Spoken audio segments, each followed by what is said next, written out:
Good morning.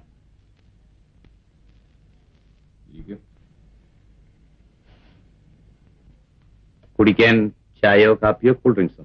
Thank you. എന്തോ അത്യാവശ്യ കാര്യം അറിയിക്കാനുണ്ടെന്ന് പറഞ്ഞല്ലോ. നിങ്ങൾ മരിച്ചുപോയ സ്കൂൾ മാസ്റ്റർ വാസുദേവന്റെ മകനല്ലേ? അതെ.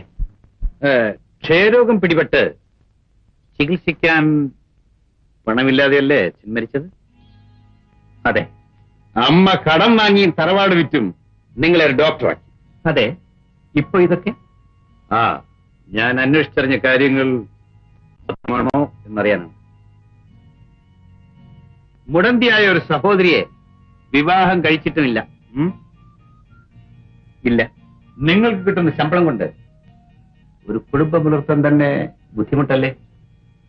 ഒരു പരിധിവരെ എന്നെപ്പോലുള്ളവർ അത് അനുഭവിക്കാൻ ബാധ്യസ്ഥരാണ്. അപ്പോൾ നിങ്ങൾക്ക് ആവശ്യം പണമാണല്ലേ? മിസ്റ്റർ സുരേഷ്, എന്റെ മകളെ വിവാഹം കഴിച്ചാൽ ലക്ഷക്കണക്കിന് പണം കിട്ടുമെന്ന് പ്രതീക്ഷിച്ചല്ലേ നിങ്ങൾ അവളെ വശീകരിച്ചത്? ഇതാ നിങ്ങൾക്ക് ആവശ്യമുള്ള പണം എടുത്തോളൂ. എനിക്ക് എന്റെ മകളെ വിട്ടുതരൂ. ശ്രീദേവിക്ക് പകരം പണം തന്നയക്കാനാണോ നിങ്ങൾ എന്നെ ക്ഷണിച്ചു വരുത്തിയത്? ഇതില്ലാതെ ശ്രീദേവി ഞാൻ കൊണ്ടുപോയാലും എന്റെ കൂടെ സുഖമായിട്ട് തന്നെ ചെയ്യും. ഈ ബംഗ്ലാവിൽ ഒരു റാണിയെ പോലെ ജീവിക്കുന്ന അവൾ നിങ്ങളുടെ വീട്ടിൽ വന്ന് സുഖമായി ജീവിക്കും പോലും. നിങ്ങൾ അവളെ വിവാഹം കഴിച്ച് ആയുഷ്കാലം മുഴുവൻ അവൾ കഷ്ടപ്പെടുന്നത് ഞാൻ കാണണമല്ലേ? തീരുമാനമെടുക്കുന്നതിന് മുമ്പ് തന്നെ അവൾ അനുഭവിക്കേണ്ടി വരുന്ന സുഖദുഃഖങ്ങളെക്കുറിച്ച് ഞാൻ ബോധ്യപ്പെടുത്തിയിട്ടുണ്ട്. അപ്പോൾ നിങ്ങളുടെ തീരുമാനത്തിന് മാറ്റമില്ലെന്ന്? മിസ്റ്റർ സുരേഷ്, മകളുടെ രക്ഷയ്ക്ക് വേണ്ടി മനസ്സ് നൊന്ത് കഴിയുന്ന ഒരു അച്ഛനോടാണ് നിങ്ങൾ സംസാരിക്കുന്നത്. ഒരിക്കൽ എന്നെ പറഞ്ഞ നിങ്ങൾ ഒരു അച്ഛനായിത്തീരും. അന്ന് ശ്രീദേവിയെ പറഞ്ഞ മകൾ നിങ്ങൾക്കുണ്ടെങ്കിൽ ഏതെങ്കിലും ഒരുത്തിന്റെ പ്രേമ ചാബല്യങ്ങൾക്ക് വശമതനായി അവളെ നിങ്ങൾ ബലിയാടാക്കുമോ സുരേഷ്? നിലത്തുപോലും വെക്കാതെ പൊന്നുപോലെ വളർത്തിയ എന്റെ മകളെ കണ്ണീര് കുടിക്കാൻ ഞാൻ അനുവദിക്കില്ല സുരേഷ്, അനുവദിക്കില്ല. ഞാൻ അപേക്ഷിക്കുകയാണ് സുരേഷ്, ദയവ് ചെയ്ത് എന്നെയും എന്റെ മകളെയും രക്ഷിക്കൂ പ്ലീസ്. അങ്ങയുടെ മാനസിക നില ഞാൻ മനസ്സിലാക്കുന്നു. ശ്രീദേവിയെ കൊണ്ട് വിവാഹത്തിന് തീരുമാനം എടുപ്പിച്ചത് ഞാനല്ല. ഞാൻ പോകുന്നു. ശ്രീദേവി, നമ്മുടെ തീരുമാനത്തിൽ അച്ഛന് വേദനയുണ്ട്. അച്ഛൻ എന്തെങ്കിലും പറഞ്ഞ് വിഷമിപ്പിച്ചിട്ടുണ്ടെങ്കിൽ ഞാൻ മാപ്പ് ചോദിക്കും. മാപ്പ് ചോദിക്കാൻ മാത്രം വലിയ തെറ്റൊന്നും അദ്ദേഹം ചെയ്തില്ലല്ലോ. ശ്രീദേവി വിവാഹം കഴിക്കാനുള്ള എന്റെ തീരുമാനത്തിൽ മാറ്റമില്ല. ശ്രീദേവിക്ക് വേണമെങ്കിൽ ആലോചിച്ച് തീരുമാനിക്കാൻ ഇനിയും സമയമുണ്ട്.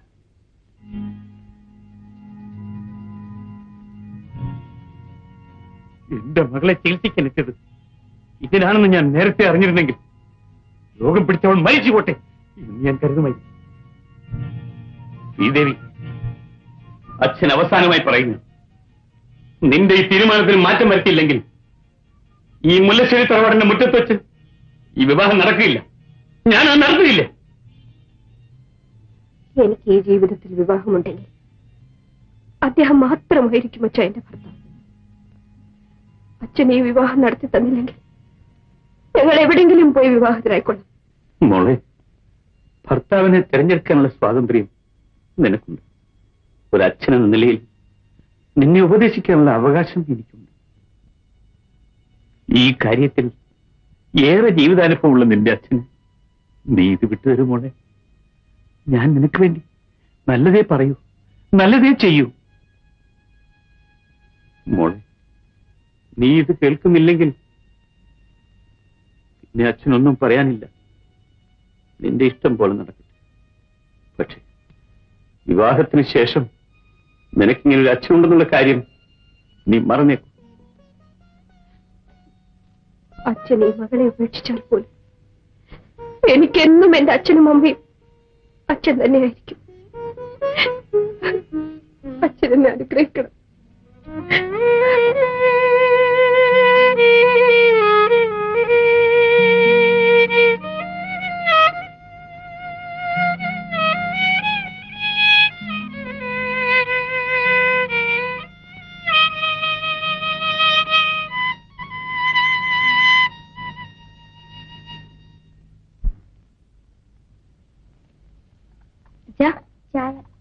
എന്താ മോളെ നീ ചായ കൊണ്ടുവന്ന് ശ്രീദേവി എഴുന്നേറ്റില്ലേ? ആ ശരി, ചായ തരാൻ അവളെ മറന്നു. ചേച്ചി എഴുന്നേറ്റില്ല അച്ഛാ.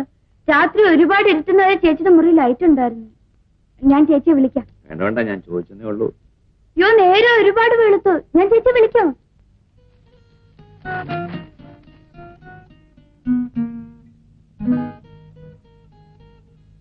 ചേച്ചി ചേച്ചി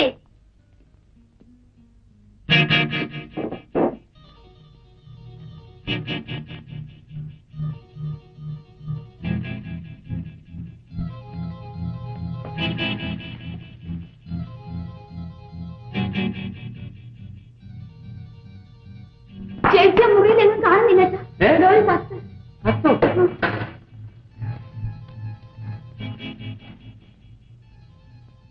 എന്റെ എല്ലാമായ അച്ഛൻ, ജീവിതത്തിൽ ആദ്യമായ അച്ഛന്റെ പൊന്നുമോൾ അച്ഛനെ അനുസരിക്കാതിരിക്കുന്നു.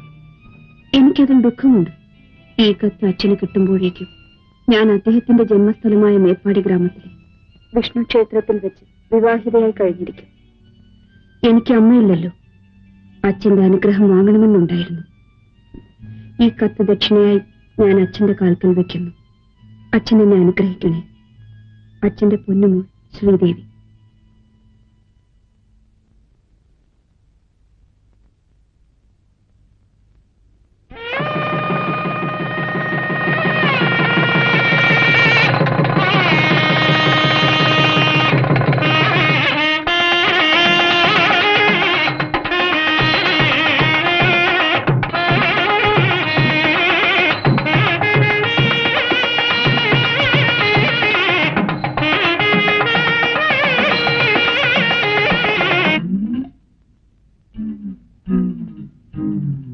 മംഗളാശംസകൾ. എന്താ രാഘവ, ഇന്ന് കയ്യിൽ എന്തോ ഉണ്ടല്ലോ? എത്ര രൂപയുണ്ട്? അന്ന് അങ്ങനെ ഒരു അബദ്ധം പറ്റിപ്പോയതാ. നാട്ടുകാരനുസരിച്ച് രാഘവൻ അങ്ങനെ ചെയ്യുക. ഇത് ഇദ്ദേഹത്തെ വായിച്ച് കേൾപ്പിച്ചിട്ട് രാഘവൻ അങ്ങ് പൊക്കോളാം. കൈ തന്നാലല്ലേ കുഴപ്പമുള്ളൂ. എന്താ രാഘവ ഇത്? കല്യാണം കഴിഞ്ഞെന്നറിഞ്ഞു. അതിനൊരു മംഗളപത്രമായതേ. മറ്റെന്തെങ്കിലും തന്നാ സാറിന്റെ പോലീസിൽ പിടിപ്പിക്കത്തില്ലയോ? അപ്പോ രാഘവൻ കവിതയും ശ്ലോകമൊക്കെ എഴുതുമോ? അയ്യോ, എഴുതുമോ? ചെറുപ്പത്തിൽ ഞാനൊരു വലിയ ആദ്യ മഹാകവി അല്ലായിരുന്നോ? എന്റെ ചെറുപ്പത്തിലെ കവിതകൾക്ക് ചെറുപ്പക്കാർക്കൊക്കെ വലിയ ഹരമായിരുന്നു. അതായത് ഹരം. ഈ കവിതയൊക്കെ എഴുതാൻ എങ്ങനെ പഠിച്ചു? അയ്യോ, ഇതിനങ്ങനെ ഡാക്ടർമാരെ പോലെ വലിയ പഠിപ്പൊന്നും വേണ്ട.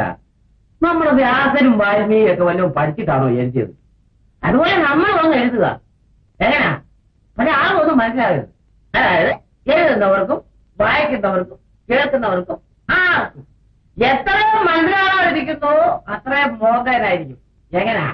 അതായത് ആർട്ട്. അപ്പൊ ഞാനിതൊക്കെ വായിച്ചേക്കാം. വേണ്ട വേണ്ട വേണ്ട, ഇന്ന് നല്ലൊരു ദിവസമാണ്. തൽക്കാലം ഒരു ബെഡ് ഒഴിഞ്ഞിട്ടുണ്ട്. അതുകൊണ്ട് രാഘവനെ ഉടനെ അഡ്മിറ്റ് ചെയ്തേക്കാം. കവിതയൊക്കെ നമുക്ക് സൗകര്യം പോലെ വായിച്ചോളാം. മതി മതി, ആദ്യം ബെഡാണല്ലോ ആവശ്യം.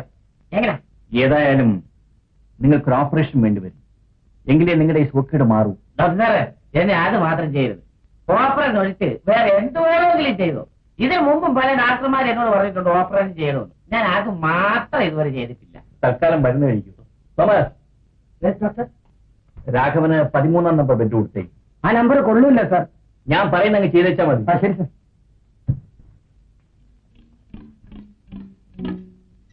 നിങ്ങൾ ഗോൾ അടിച്ചല്ലോ. സാറേ, എന്നെ കിടത്തുന്ന കൊള്ളാം. എന്നെ പോലും ചെയ്യുവോ? എന്തോ ചെയ്യുവോന്ന? അല്ല, ഓപ്പറേഷൻ ചിലപ്പോ ചെയ്യും. എങ്ങോട്ട് പോവാ? എനിക്ക് ഒന്നിന് പോണം. ഒന്നിനുള്ള സൗകര്യം അകത്തുണ്ട്. അകത്ത് വെച്ചെങ്ങാനും ചെയ്യുവോ? അകത്ത് വെച്ച് ഒന്നും ചെയ്യൂല. ഓപ്പറേഷൻ തിയേറ്ററിലോട്ട് പിടിച്ച് കയറ്റി ഡോക്ടറെ കെട്ടിപ്പിടിച്ച് ഉമ്മേ. അങ്ങനെ ഈ പെണ്ണിത് എവിടെ കൊണ്ട് വെച്ചിരിക്കുന്നു? ശ്രീദേവി,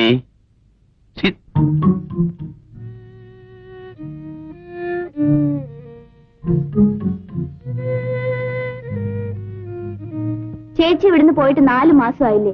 ഇപ്പൊ എന്തിനാ അച്ഛൻ ചേച്ചി അന്വേഷിക്കുന്നത്? അവൾ ഇവിടുന്ന് പോയിട്ട് 4 മാസമായില്ലേ? വിശ്വസിക്കാൻ കഴിയുന്നില്ലല്ലേ? ചേച്ചി ഇപ്പോഴും ഇവിടെ ഉള്ളതുപോലെ തോന്നുന്നല്ലേ അച്ഛാ? എനിക്കങ്ങനെ തോന്നില്ല. എനിക്കറിയാം അച്ഛാ. ചേച്ചി ഇവിടുന്ന് പോയതിനു ശേഷം അച്ഛൻ ശരിക്കും ഉറങ്ങുന്ന പോലുമില്ല. ഒന്നും അറിയില്ല. ഞാൻ അവളെ എന്തേ മറന്നു കഴിഞ്ഞു? മോളെ, ഒരു മകൾക്ക് അച്ഛനെ മറക്കാമെങ്കിൽ അച്ഛൻ എന്തുകൊണ്ട് മകളെ മറന്നുകൂടാ? എന്തുകൊണ്ട് മറന്നുകൂടാ? മറക്കാൻ കഴിയില്ലെന്ന് അച്ഛൻ വലിക്കുന്ന പൈപ്പിന്റെ പുക പറയുന്നുണ്ടല്ലോ. പൈപ്പോ? അതും പോട്ടെ, അതും പോട്ടെ.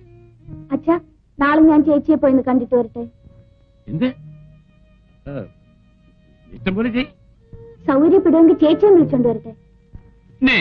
നീ വിളിച്ച ഉടനെ അവിടെ ഇങ്ങോട്ട് വരാൻ പോവുക. അഹങ്കാരി. വരില്ല, വരില്ല.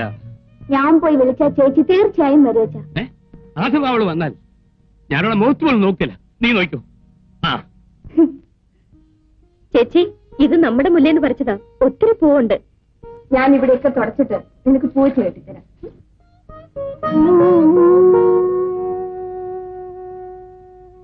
ചേച്ചി, ഗീതേ,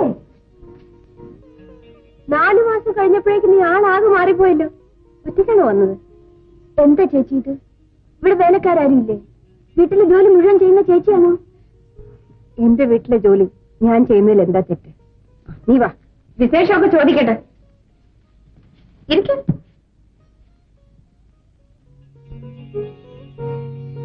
ഗീതേ, അച്ഛൻ എങ്ങനെ ഇരിക്കുന്നു?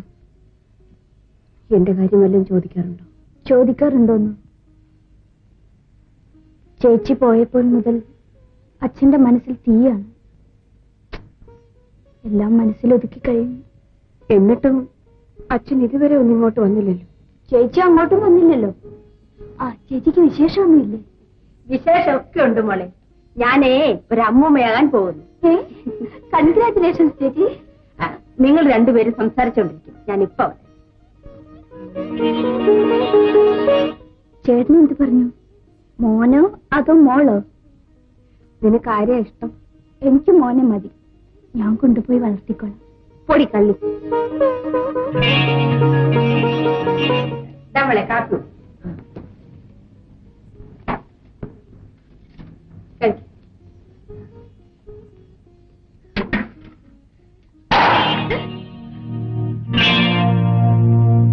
എന്ത് പറ്റി രാധേ?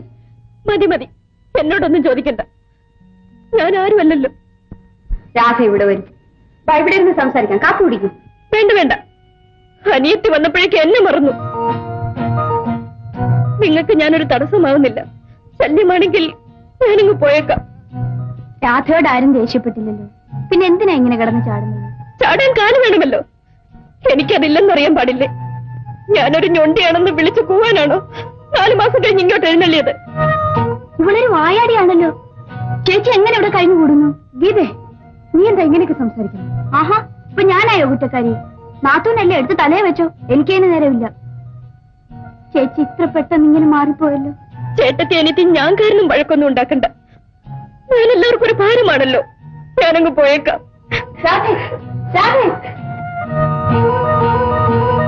ഇവിടെ ഇതേവരെ ഇങ്ങനെയൊന്നും അല്ലായിരുന്നല്ലോ. നീ ഇതിനാണ് ഇങ്ങോട്ട് വന്നത്? ഞാൻ ഇതിനല്ല വന്നത്. അച്ഛന് ചേച്ചിയെ ഒന്ന് കാണണമെന്ന് പറഞ്ഞു. സൗകര്യം ഉണ്ടെങ്കിൽ വീട് വരെ ഒന്ന് വന്നാൽ കൊള്ളാം. അദ്ദേഹമില്ലാതെ ഞാൻ വരില്ല. അച്ഛനോട് എനിക്ക് സുഖമാണെന്ന് പറഞ്ഞേക്കും. എന്റെ ചേച്ചിയെ ഒന്ന് കാണാനാണ് ഞാൻ വന്നത്. പക്ഷേ ഇത് ഞാൻ പ്രതീക്ഷിച്ചില്ല ചേച്ചി.